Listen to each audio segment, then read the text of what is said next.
নমস্কার। আজকে আমরা বৃশ্চিক রাশির 2024 জানুয়ারি মাসের মাসিক রাশিফল নিয়ে আলোচনা করব। মাসিক রাশিফল প্রচণ্ড ইন্টারেস্টিং এবং প্রত্যেকটি বৃশ্চিক রাশির মানুষ অথবা প্রত্যেকটি রাশির মানুষই মাসিক রাশিফলের দিকে কিন্তু চোখ দিয়ে তাকিয়ে থাকে যে কখন এই রাশিফলগুলো আস্তে আস্তে করে বেরোবে এবং আমরা দেখব এবং আমরা দেখে জেনে নেওয়ার চেষ্টা করব এই সামনের মাসটা আমাদের কেমন কাটতে চলেছে। কিন্তু আমরা যারা জ্যোতিষী এবং আমরা যারা জ্যোতিষের বিভিন্ন অনুষ্ঠান করি তারা প্রায় কম বেশি সবাই জানে যে মাসিক রাশিফলে যে আমরা কথাগুলো বলি এগুলো কিন্তু ফাইনাল নয়। ফাইনাল কিন্তু আপনার জন্মছক বিচার করলে পারে পাওয়া যায়, অর্থাৎ আপনার জন্মছকের মধ্যে গ্রহ নক্ষত্র এবং সেই অনুপাতে গোচরের রাশির মধ্যে বিভিন্ন গ্রহ নক্ষত্র এটা কি ফল দেবে এটা বোঝা যায়। তবে এত কথা কিন্তু বহু মানুষই বোঝে না। তবে মাসিক রাশিফলকে একটা তো জানার ইচ্ছা, জানার আকাঙ্ক্ষা কিন্তু সবার ভেতরেই দেখতে পাওয়া যায় এবং কম বেশি মাসিক রাশিফল কিন্তু অবশ্যই মিলে যায়। তাই আমি আপনাদেরকে 2024 জানুয়ারি মাসের রাশিফল নিয়ে অবশ্যই আলোচনা করব এবং এই আলোচনাকে আমি মাস্টার প্রেডিকশন বলছি।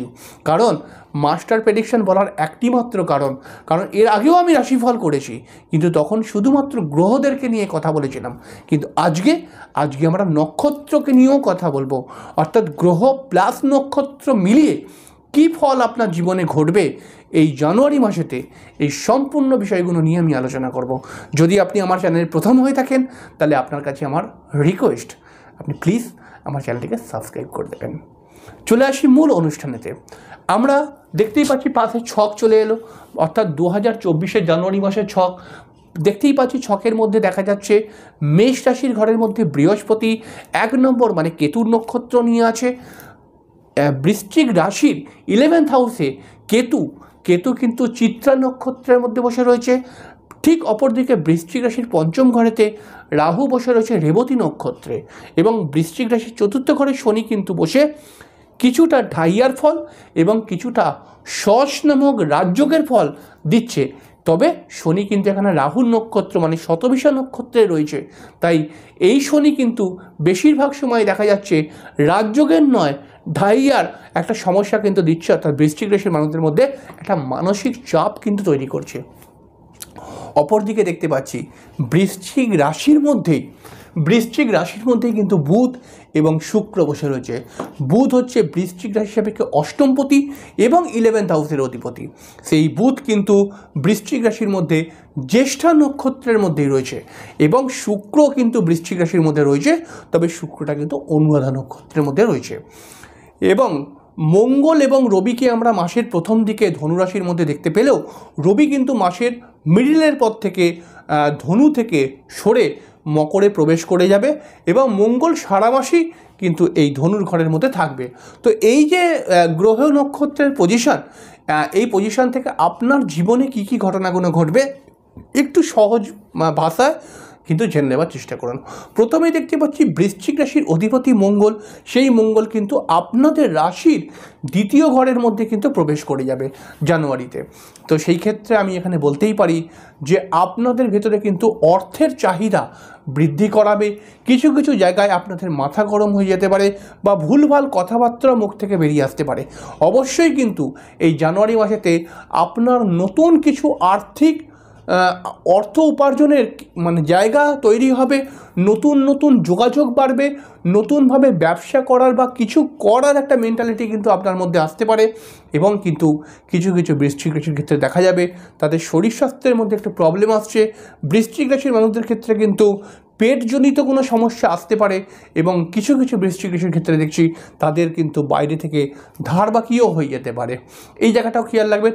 এবং আরও কিছু জায়গায় যদি আমি বলি তাহলে বৃশ্চিক রাশির ঠিক 6ষ্ঠ ঘরে বৃহস্পতি বসে রয়েছে এবং বৃহস্পতি কেতুর নক্ষত্রে আসে।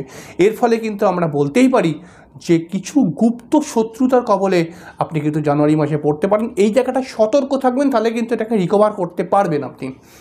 এবং জানুয়ারি মাসে কিন্তু নতুন কর্মের সুযোগ সুবিধা আসবে, কম্পিটিটিভ এক্সামের একটা কিন্তু সুযোগ সুবিধা আসবে। যদি সেখানে আপনি সেই কম্পিটিটিভ এক্সাম দিতে চান বা দেওয়ার জন্য প্রস্তুতি নিচ্ছেন তাহলে পরে এগোতে অবশ্যই পারেন জানুয়ারি মাসে। অবশ্যই কিন্তু আপনি জানুয়ারি মাসেতে যদি চেষ্টা করেন অবশ্যই চেষ্টা করতে হবে, তাহলে কিন্তু একটি ভালো চাকরি আপনি পেতেই পারেন। অপরদিকে ঠিক বৃশ্চিক রাশির মধ্যে দেখতে পাচ্ছি, বৃশ্চিক রাশির মধ্যে শুক্র এবং বুধ হচ্ছে বৃশ্চিক রাশি হিসাবে একটি অষ্টমপতি। সেই বুধ যখন রাশির মধ্যে এসে গেছে তখন কিন্তু বৃশ্চিক রাশির মানুষদের একটু শরীর স্বাস্থ্য খারাপ করাবে, কারণ অষ্টমপতি রাশির মধ্যে আছে এবং আপনারা কিন্তু হঠাৎ মানসিক দুঃখ পেতে পারেন এবং কিছু কিছু জায়গায় কিন্তু আপনাদের বিবাহিত জীবনকে কেন্দ্র করেও কিছু সমস্যা আসতেই দেখা যাচ্ছে এবং অকারণে ঝুট ঝামেলার মধ্যে কিন্তু আপনারা এই জানুয়ারি মাসের মধ্যে জড়িয়ে যেতে পারেন। এই জায়গাটা আপনাকে সতর্ক হয়ে থাকতে হবে। এবং শুক্র আপনাদের সপ্তমপতি এবং সপ্তমপতি রাশির মধ্যে বসে থাকার জন্য আপনাদের কিন্তু যারা বিবাহ সম্ভাবা তাদের নতুন বিবাহের যোগাযোগ বৃদ্ধি পাবে এবং আপনারা স্বামী স্ত্রী মিলে কিন্তু কোথাও ভ্রমণ করার প্ল্যানিং করতে পারেন। আর এছাড়াও কিন্তু হঠাৎ পরিবারের জন্য কিছু কিনে কিছু অর্থ ব্যয় হয়ে যেতে পারে, সেই দিকটা অবশ্যই খেয়াল রাখবেন। মহিলারা যারা বৃশ্চিক রাশির তাদের কিন্তু কিছু গাইনোকাল সমস্যাও ক্রিয়েট হতে পারে, সেই জায়গাটাও কিন্তু আপনারা সতর্ক অবশ্যই থাকার চেষ্টা করবেন। অপরদিকে দেখছি যে শনি কিন্তু চতুর্থ অর্থাৎ বৃশ্চিক রাশির চতুর্থ ঘরের মধ্যে শতভিষা নক্ষত্রকে নিয়ে বসে রয়েছে। তাহলে শনি হচ্ছে একদিকে আপনার তৃতীয় ঘরের অধিপতি, একদিকে চতুর্থ ঘরের অধিপতি এবং সে রাহুর নক্ষত্র নিয়ে আছে। রাহু কিন্তু আপনাদের পঞ্চম ঘরে বসে রয়েছে।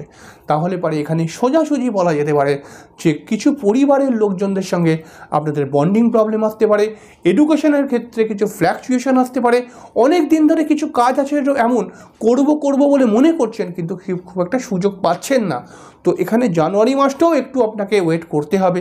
ফেব্রুয়ারি থেকে কিন্তু অনেক সময়টা ভালো হয়ে যাবে আপনার ক্ষেত্রে এবং নতুন কিছু যোগাযোগ হচ্ছে কিন্তু কেটে যাচ্ছে, এরকম কিন্তু কিছু সমস্যা আসতে পারে। এছাড়াও কিন্তু যারা পড়াশোনা করছে তাদের পড়াশোনা থেকে কিন্তু কিছু চাপ বা পড়াশোনা মনে থাকছে না, এরকম একটা প্রবলেম। আপনার নিকট বন্ধুবান্ধবের সঙ্গে আপনার কিন্তু কোনো বন্ডিং প্রবলেম আসতে পারে, এই জায়গাটাও সতর্ক হতে হবে। এবং পরিবারের লোকজনদের সঙ্গে হঠাৎ আপনার মনোমালিন্য এবং আপনার মায়ের শরীর স্বাস্থ্য কিছুটা খারাপ হতে পারে। আপনার মায়ের কিন্তু কোমর পায়ের দিকে ব্যথার একটা ব্যাপার কিন্তু ক্রিয়েট হতে পারে এবং আপনারও কিন্তু একটা ব্যথার প্রবলেম আসতে পারে। আবার পঞ্চম ঘরের মধ্যে রাহু বসে রয়েছে। যে সমস্ত বৃশ্চিক রাশি ছেলেমেয়েরা প্রেম করছে তাদের জন্য কিন্তু প্রচণ্ড সতর্ক তাদের থাকতে হবে, কারণ এই পঞ্চম ঘরের মধ্যে রাহু কিন্তু অনেক সময় প্রেমের মধ্যে ঝুটঝামেলা, অশান্তি, বন্ডিং প্রবলেম, এমনকি প্রেম কাটিয়েও দেয়। তো এই জায়গাটা তো অবশ্যই সতর্ক থাকতে হবে। যারা হায়ার এডুকেশনের মধ্যে রয়েছে তাদের ক্ষেত্রে কিন্তু পড়াশোনার ক্ষেত্রে কিছু ফ্ল্যাকচুয়েশন আসবে। হঠাৎ কিছু বদ নেশার মধ্যে আপনি প্রবেশ করে যেতে পারেন, হঠাৎ কোনো বন্ধু বান্ধবের দ্বারা ক্ষতি হতে পারে, হঠাৎ অর্থ খরচ হয়ে যেতে পারে।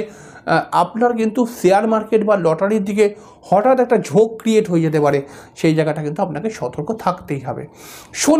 শনি কিন্তু চতুর্থ ঘরের মধ্যে বসে সরাসরি সপ্তম দৃষ্টি দিয়ে আপনার দশম ঘরকে দেখছে।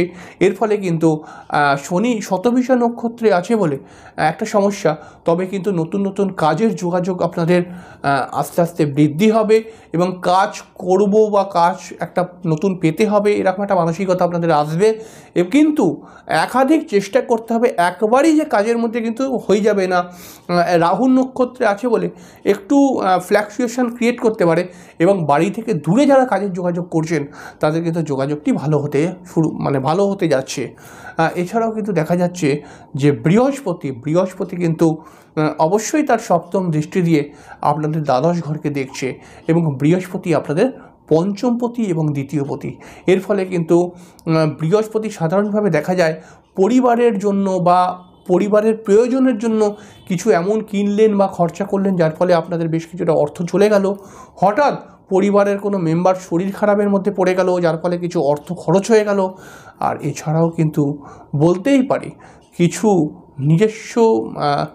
নিজস্ব চাহিদা পূরণ করার জন্য কিছু খরচা হতেই পারে আপনাদের এবং পেটের একটা পেটের ব্যথার সমস্যা বা পেটজনিত কোনো সমস্যা নিয়ে কিন্তু আপনারা ভুগতে পারেন, সেই জায়গাটাও সতর্ক আপনাকে থাকতেই হবে। এছাড়াও দেখতে পাচ্ছি রাহু কিন্তু অবশ্যই আপনাদের পঞ্চম ঘরের মধ্যে বসে পঞ্চম দৃষ্টি দিয়ে আপনাদের রাশিকে দেখছে।